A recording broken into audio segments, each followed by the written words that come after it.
Marc 7, verset 31, jusqu'au verset 37. C'est dans cette portion de la Bible que Dieu désire parler à mon cœur ce matin. Je vous prie de faire lecture de la parole de Dieu en même temps que moi. Jésus quitta le territoire de Tyr et revint par Sidon vers la mer de Galilée, en traversant le pays de la Décapole. On lui amena un sourd qui avait de la difficulté à parler, et on le pria de lui imposer les mains. Il le prit à part loin de la foule, lui mit les doigts dans les oreilles, et lui toucha la langue avec sa salive. Puis, levant les yeux au ciel, il soupira et dit « Ephrata », c'est-à-dire « ouvre-toi ». Aussitôt ses oreilles s'ouvrirent, sa langue se délia et il parla très bien. Jésus leur recommanda de n'en parler à personne. Mais plus il leur recommanda, plus ils le publièrent. Verset 37, ils étaient dans le plus grand étonnement. Et disaient, il fait tout à merveille.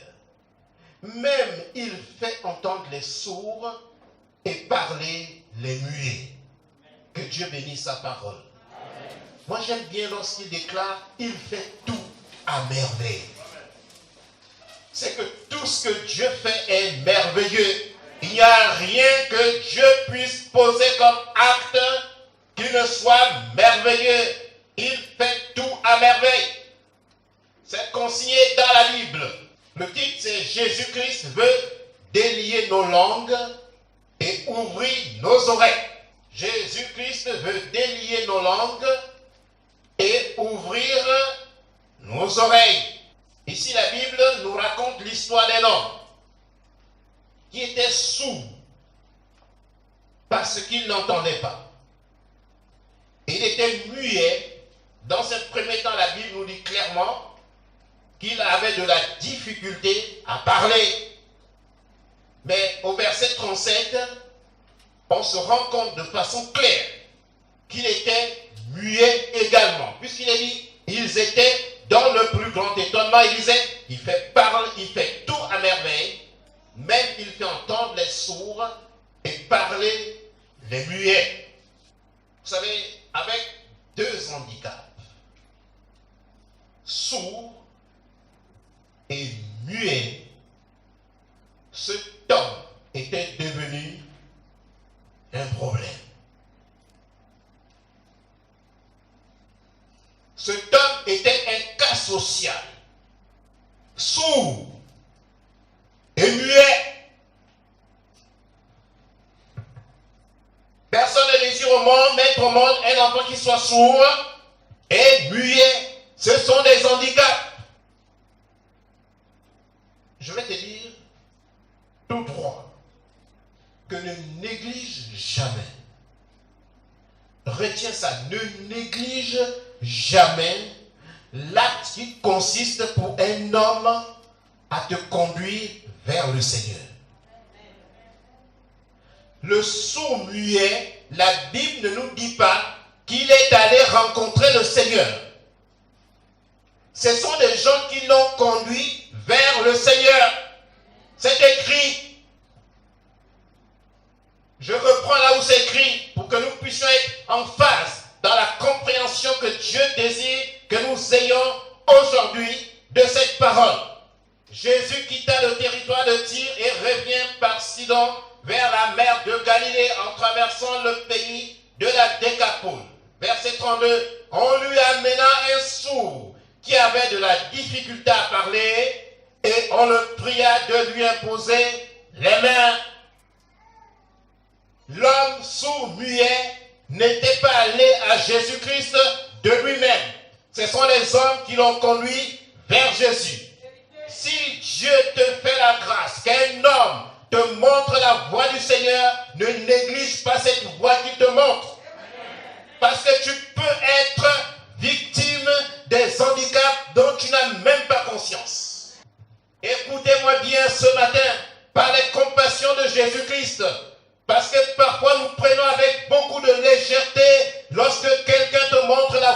Dieu, lorsque quelqu'un t'adresse une invitation, l'invitation là, ce n'est pas pour venir voir le pasteur, l'invitation, ce n'est pas pour venir voir le décor de l'église, l'invitation, c'est pour venir rencontrer Jésus-Christ.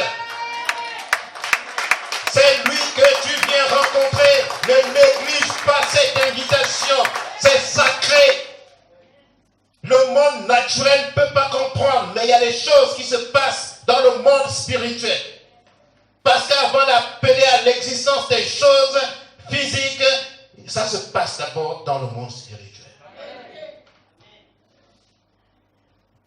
Ta présence ici ce matin, c'est d'abord accompli dans le monde spirituel avant d'être manifesté physiquement. Voilà pourquoi tu es là. Si dans le monde spirituel, cette bataille n'était pas gagnée, tu ne serais pas venu. Toutes les fois que les hommes ont été à bout de solutions, à bout. Et Dieu seul sait que nous tous, là où nous sommes là, il est arrivé que chacun se retrouve à bout de solutions. Chacun en sait qui le concerne. Lui, il était sourd et muet. Bartimée n'était pas sourd et muet. Hein? Bartimée était quoi? Aveugle. Mais Bartimée parlait. Bartimée entendait. Chacun a son problème, mais la solution reste la même. Jésus-Christ. Diversité de problèmes, mais unicité de la solution, elle est la même. Si tu cherches cette solution ailleurs, mon ami, tu vas voir ce que tu vas voir. Ne suis pas les artifices du moment qui te donnent l'impression que ça marche. Le seul chemin, c'est Jésus-Christ. Si tu ne l'as pas emprunté, mon ami, tu arriveras un jour devant un mur où tu ne peux plus avancer. Le mur de la perdition. Ou parfois, il est même difficile de faire marche arrière. Vous savez, quand quelqu'un n'entend pas, il ne parle pas. Il devient un peu comme inutile pour notre modèle de société là. Et ça, je sais que vous le savez. Quelqu'un qui n'entend pas, c'est-à-dire tu lui parles. Tu lui parles, tu lui parles. Va à gauche, il va à droite. Va à droite, il va à gauche. Il n'est pas capable d'exprimer de façon distincte ses désirs. Obligé de recourir à des gestes approximatifs, mais ces gestes-là, toi qui es habitué à parler, tu peux ne pas comprendre ce qu'il dit. On a amené à Jésus ce sourd-muet. Dans la Bible, il y a beaucoup de situations de désespoir vécu par les hommes. Voilà pourquoi on dit souvent, lisez la parole de Dieu. C'est pas comme on disait à l'école, lisez le livre de Molière et puis voilà, parce que c'est pas la même philosophie, c'est pas la même approche, c'est pas la même dimension. C'est une autre dimension lorsqu'on te dit de lire la Bible. Il y a quelque chose qui va au-delà d'une simple lecture. Dans la Bible, on rencontre beaucoup de situations de désespoir vécues par les hommes. Et beaucoup de gens de notre génération vivent aussi les mêmes choses. Moi qui vous parle, je suis passé aussi par cette vallée-là. Mais chacun peut témoigner de la compassion et de la fidélité de Dieu. Il faut apprendre à le faire, mon cher ami. C'est le Dieu qui ouvre les portes. Et personne ne peut fermer. Et quand il ferme, personne ne peut ouvrir. Je vous le dis parce que je sais. Je ne vous le dis pas parce que c'est écrit. Je ne vous le dis pas parce que je suis venu prêcher la parole de Dieu ce matin. Je vous le dis parce que je l'ai vécu. J'ai touché du doigt la fidélité du Dieu qui ouvre une porte et personne ne peut la fermer. J'ai vu les gens vouloir fermer des portes devant moi. Mais le Seigneur avait déjà ouvert. Ils ont transpiré pour ouvrir la porte. Quand la porte est fermée, par le Seigneur, elle ne s'ouvre pas. Et quand il ouvre, tu ne peux pas la fermer. Même toi-même, tu ne peux pas fermer la porte que le Seigneur a déjà ouverte devant toi. Mais c'est toi qui ne vois pas. C'est toi qui ne vois pas que la porte est déjà ouverte. Tu es là maintenant en train de transpirer pour chercher les marteaux. Mais la porte est ouverte. Rentre! Rentre dans ta destinée éternelle. Rentre par la foi. La porte qui est devant toi n'est pas fermée. Mais c'est toi qui es assis. C'est toi qui ne veux pas réaliser qu'elle est ouverte. Elle n'est pas fermée, mon ami. Cet homme sourd et muet avait une porte devant lui. Mais Dieu l'avait déjà ouverte. L'opportunité qui manquait, c'était que les gens le prennent pour aller le faire rencontrer celui qui accomplit toutes choses au temps convenable. Je vais vous dire une chose.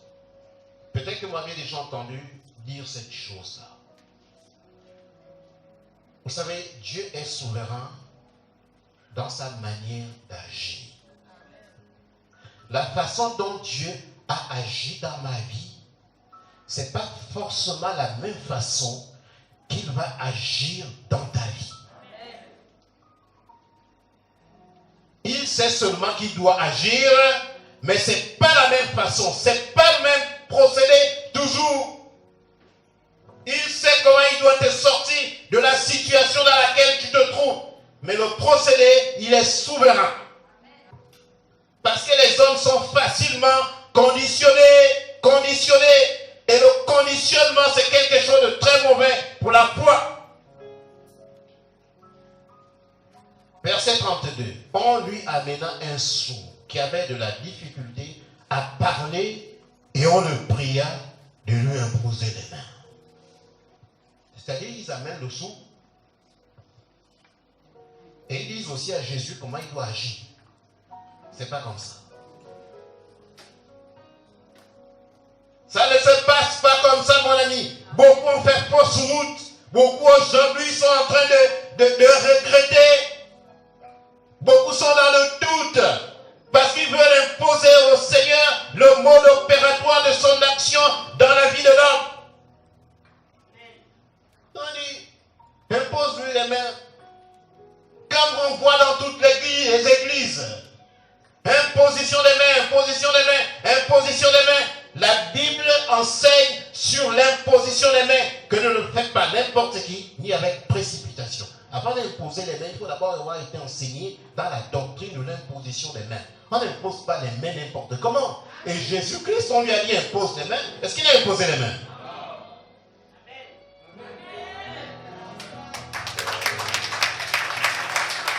Ne faites pas parce que vous voyez les gens faire. Ne faites pas les choses parce que vous voyez tout le monde faire pareil. Dieu ne te demande pas de faire pareil que tout le monde. Tu es unique.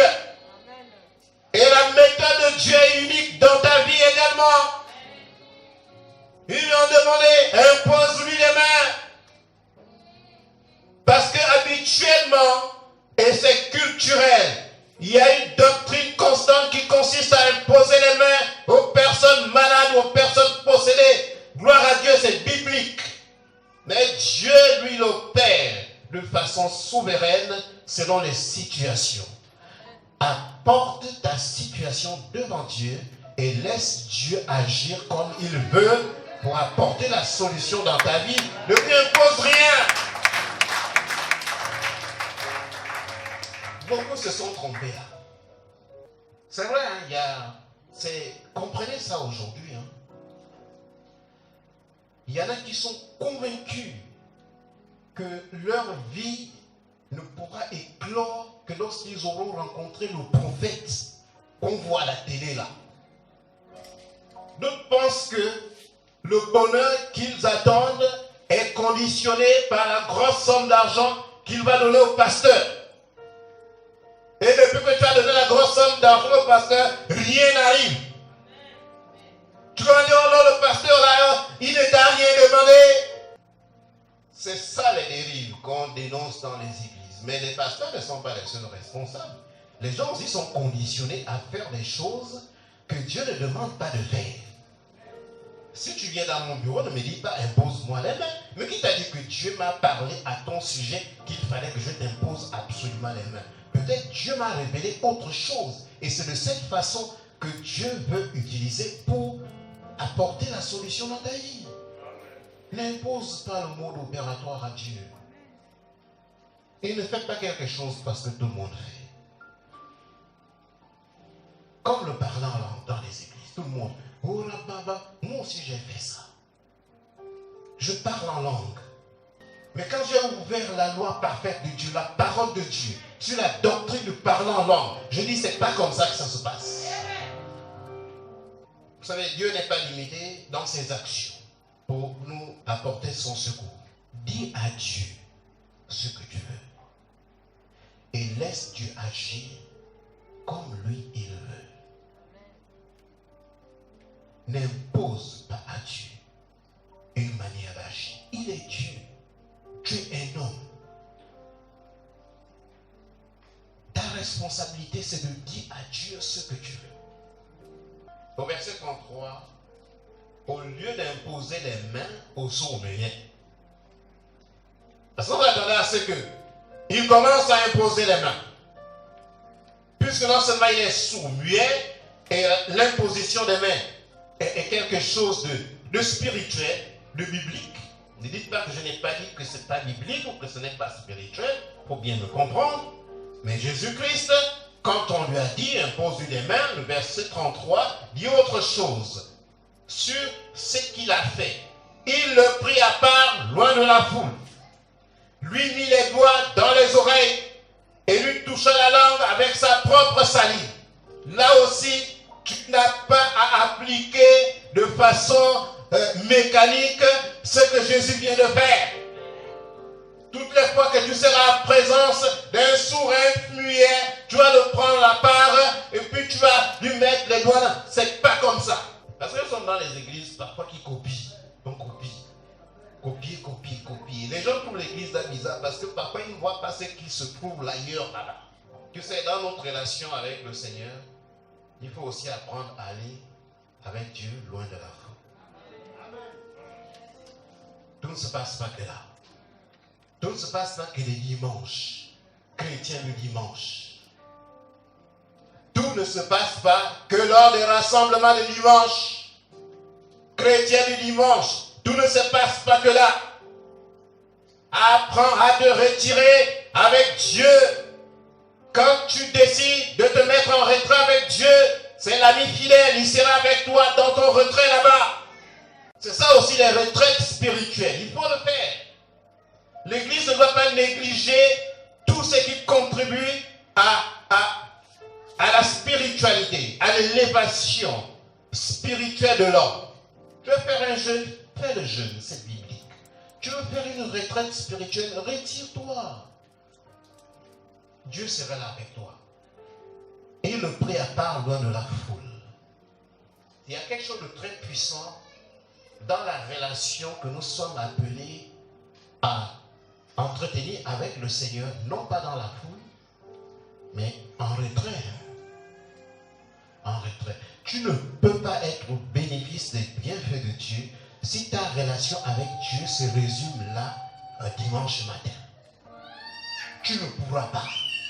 Tu vas même te fatiguer, tu vas même te décourager et après on ne te verra plus à l'église. Quand quelqu'un n'a pas encore rencontré le Seigneur, il est spirituellement sourd et muet. Je vous le dis, si tu n'as pas encore fait cette rencontre dans le secret, parce que c'est une affaire entre Dieu et toi, les rencontres que nous avons avec le Seigneur, les rencontres transformatrices, les rencontres qui nous amènent à la nouvelle naissance, ce sont des rencontres individuelles. Ce n'est pas collectif, c'est chacun avec son Dieu, chacun pour sa part. Si tu n'as pas encore rencontré le Seigneur, tu es spirituellement sourd et muet. C'est ce qui fait en sorte que parfois on parle aux gens, on parle. Les gens font comme s'ils n'entendaient pas. On parle. On a dit on est dans une dynamique d'évangélisation. Il y en a qui sont toujours de marbre. comme s'ils n'ont même pas entendu une seule fois. Oh, soyez assidus au rassemblement, parce que c'est là où Dieu envoie la bénédiction d'abondance. Les gens sont toujours absentéistes. On a l'impression que les gens sont sourds. Parlez de Jésus-Christ autour de vous. Personne n'en parle. On a l'impression que les gens sont muets. Parce qu'il y a le fait d'être sourd physiquement. Le fait d'être muet physiquement. Il y a aussi le fait d'être sourd et muet spirituellement. Oui, les amis, oui. Oui, moi je ne parlais pas.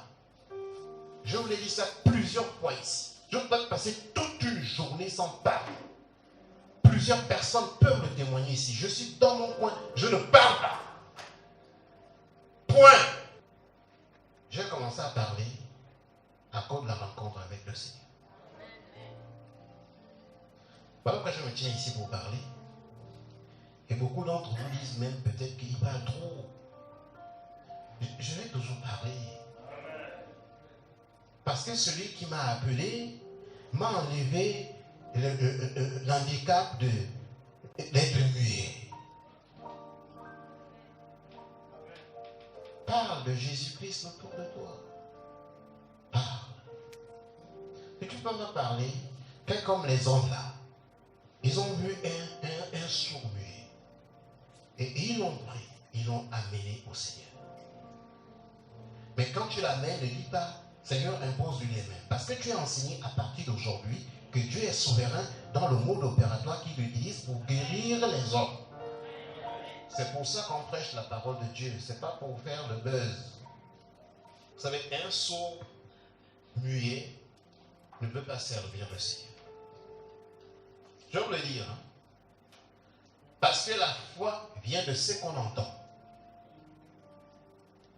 Et ce qu'on entend vient de là, de la parole de Christ. Si tu n'entends pas, je ne parle pas d'entendre, parce que là où je parle là, tout le monde est en train d'entendre. Le micro là, c'est pour permettre une amplification du son, de telle sorte que même ceux qui sont au fond là-bas puissent entendre. Mais je parle là de l'entendement spirituel.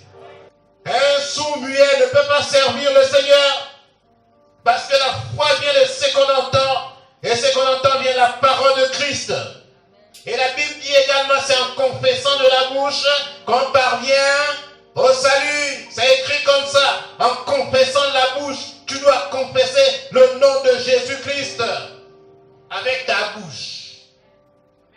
Mais si tu es sourd et tu es muet, tu n'entendras pas et tu ne confesseras pas. Parce que quand nos oreilles s'ouvrent à la voix de Dieu, c'est là où nos langues se délient pour témoigner de lui et chanter ses louanges. Je reprends. Quand nos oreilles s'ouvrent à la voix de Dieu, quand nos oreilles s'ouvrent à la voix de Dieu, c'est là où nos langues se délient. Et nos langues se délient pas pour faire n'importe quoi, pour dire n'importe quoi, pour chanter les louanges de notre Dieu. Est-ce qu'un muet peut chanter des louanges? On n'entendra pas. On n'entendra pas.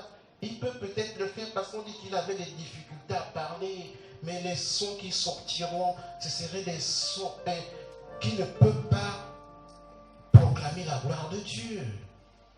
Mais Dieu est là pour que les sons qui ne sortent pas bien là puissent bien sortir et pour sa gloire.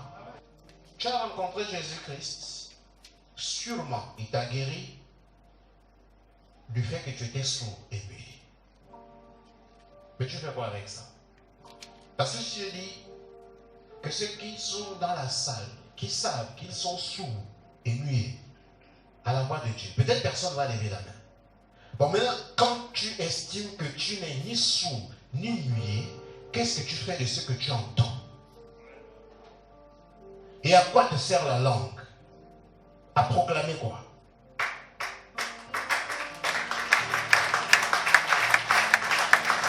Qu'est-ce que tu proclames à longueur de journée? Parce qu'avant de penser que le pasteur a dur à l'estrade, Tu proclames quoi du lundi jusqu'au samedi? Est-ce que tu proclames la Seigneurie de Jésus-Christ, celui qui t'a guéri de la surdité? Vous savez, tout ce que Dieu nous accorde, il nous l'accorde par grâce. Mais au-delà du fait qu'il nous l'accorde par grâce, il y a aussi un but pour lequel il nous l'accorde. Mon ami, frère, sœur, si tu es debout ce matin, Dieu a voulu que tu sois debout. Mais en voulant que tu sois debout, tu dois chercher à découvrir la raison pour laquelle Dieu a voulu que tu sois encore debout ce matin. Ce n'est pas pour toi. Il t'a accordé la vie pour que tu sois un instrument pour sa gloire. Tu dois découvrir ça. Vous savez, les dimanches matin, nous tous, nous sommes lourds. Les gens qui ne viennent pas, nous tous, nous sommes lourds dimanche matin. Tu as envie de rester au lit? Je te dis ça. Tu peux rester au lit. Quand vous venez là, vous êtes tous convaincus que le pasteur sera là. Mais pourquoi vous êtes convaincus? Mais beaucoup, on n'est jamais convaincus de leur présence. Que telle personne, c'est sûr que la personne sera là. Ce n'est pas parce que ta présence est rigoureusement indispensable, mais parce que c'est mon devoir de te dire attention. Dieu t'a renouvelé le souffle de vie avec un but. Et le minimum que tu puisses faire un dimanche matin, c'est de te lever pour lui rendre un culte. Le minimum. C'est pour toi. Ce n'est pas pour moi. Parce que vous savez, nous avons tous été assis dans les églises. On pense toujours que lorsqu'on vient, c'est pour le pasteur. Alors, le pasteur sera bien content aujourd'hui de me voir. Il aime bien voir les gens. Non, c'est pas ça. Tu n'es pas venu me voir. Voilà pourquoi je vous parle de sainte convocation. Lorsque vous lisez le forum, je parle d'une sainte convocation. Tu as été convoqué par Dieu pour venir lui rendre un culte. Tu n'es pas sourd, tu n'es pas muet.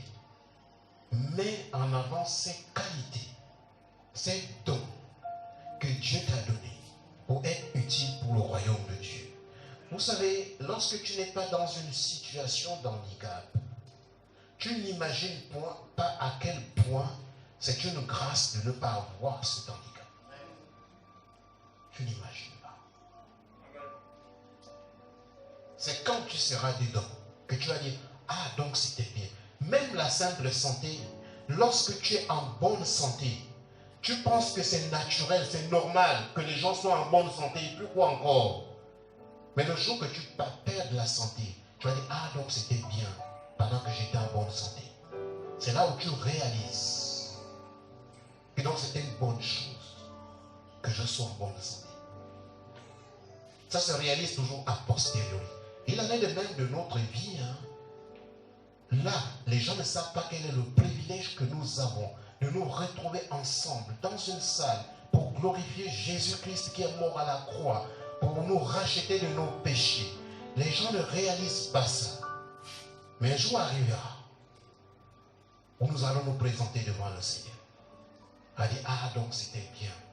Ces instants-là étaient des instants privilégiés qu'il ne fallait pas négliger. Ce n'était pas pour le pasteur, ce n'était pas pour celui qui m'a invité, ce n'était pas pour le frère, la soeur, c'était pour ma propre vie. Parce qu'elle va s'arrêter, mon ami, que tu le veuilles ou non. Elle va s'arrêter.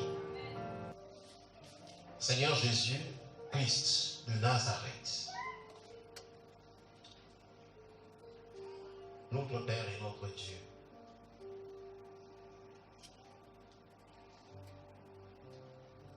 toi qui n'as ni commencement de vie, ni fin de jour.